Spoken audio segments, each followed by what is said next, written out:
On today's show, Changing Your Personal Beliefs, part 2 of this week's interview with nationally recognized industry consultant, platform speaker, and author of Living a Life of Significance, Joe Jordan. Hi everyone, I'm Steve Savant, syndicated financial columnist and contributing author to Backroom Technician in Innsbruck. Let's get down to business.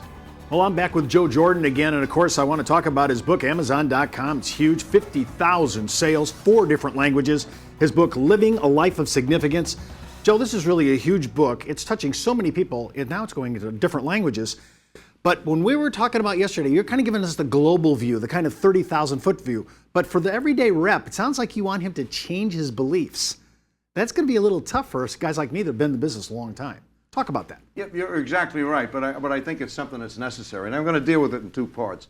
First is the idea of beliefs, and then later an action that you can take to do that. But before I get started, one thing I want to talk about, Steve, is, there's a misnomer about me. Like, people think I'm a motivational speaker. I'm not. How in God's name can I motivate you? Look at the profession you've chosen, right? You talk to people about stuff they don't want to talk about. No one wants to see you. And then when you see them, they don't want to buy what you're selling, right? I mean, it's the elephant in the room. No one talks about it. It's the idea that's one of the things that you face all of the time, is the idea of that negativity. See, here's the problem with motivation. It's self-driven. I submit that this business has so much negativity, and you know what I'm talking about, right? And rejection, that self-driven motivation isn't enough. What you have to do is get inspired. Because, Steve, the beauty of inspiration is it drives you. So how do you get inspired? I think it's made up of 2 components. First, people have to focus in on what their purpose is. You got to know what you do. Let me give you a suggestion of what I think your purpose is. Anyone in financial services, your purpose is to make certain that the money outlives the people.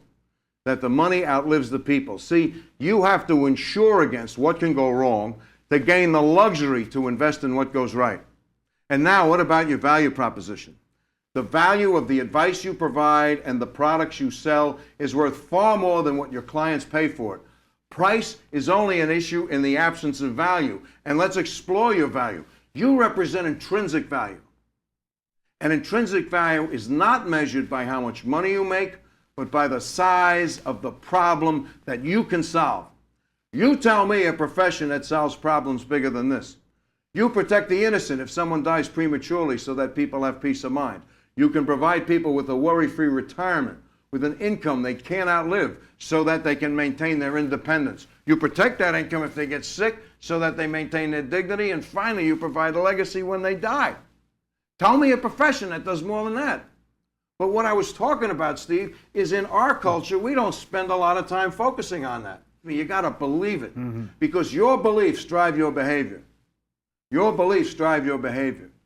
And if your goals or desires, and what I mean by desires is your goals, if your goals don't sync up with your beliefs, you will always manifest your beliefs. And deep down inside, if you don't believe that you do something significant and worthwhile and that you're valued by your clients, you can be subject to something I know nobody talks about in financial services. And what that happens to be is low self-esteem. Carter Woodson said that if you can determine what a person thinks, you don't have to worry about what they will do.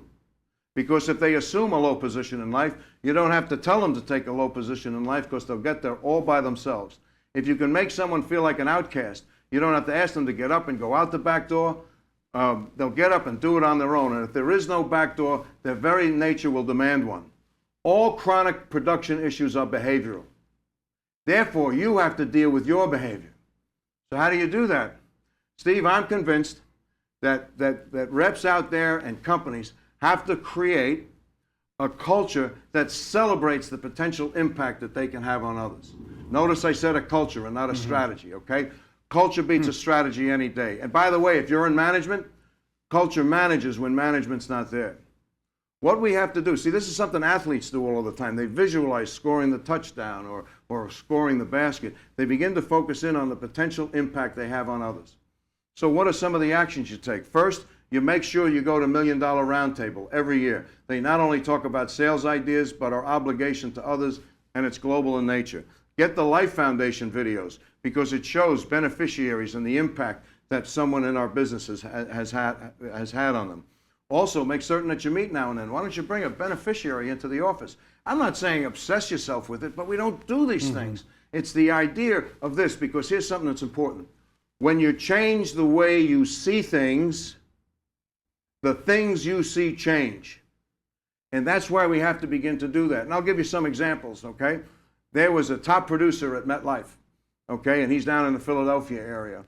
And one of the things he realized that if all of his clients died last night, the greater Philadelphia area would receive more revenue than if it hosted the Super Bowl. Now begin thinking about that, how important you are, and pumping yourself up. We have another rep, and this is pretty funny. He has in his wall, up there, he's got $600 million, and underneath it is the flag of Samoa. And so someone came, clients always come in, they say, what's that all about? He said, that's the face amount that I have outstanding, and it's bigger than the GNP of Samoa. He's working on some of the other islands to get up there. In other words, one of the great things about protection products is it's a leverage factor. Genworth, the president of Genworth, said to me that for every $1 million of premium, it could be potentially $100 million in benefits. We got to stop always the metrics that always deal with assets under management and the amount of commissions we make. We got to begin to think about benefits. And one last one.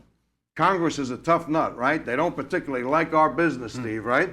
NAFA went to them and said, catch this, do you realize that our business shells out $1.5 billion a day in benefits? Wow. That's 3/4 of Social Security. And that really had impact because we begin to talk about benefit. That's why we have to begin to change the way we see things. Because when you change the way you see things, the things you see change. I see this as a huge issue, what you brought up, especially the benefit issue, the value of that. And I love your idea of bringing the beneficiaries in on this when you're talking with your client. That's a huge change for our industry. That's what we're looking for. That's where we're heading from. Well, that's all the time we have for today. Remember, before moving forward with any of the ideas on the show, always consult your tax advisor, legal counsel, or your broker-dealer compliance officer. Miss an episode? Just go out to our site, downtobusiness.ashbrokerage.com. Want to email me? steve@downtobusiness.tv. And remember, you could be wiser as an Ash Brokerage advisor. I'm Steve Savant. I'll see you tomorrow.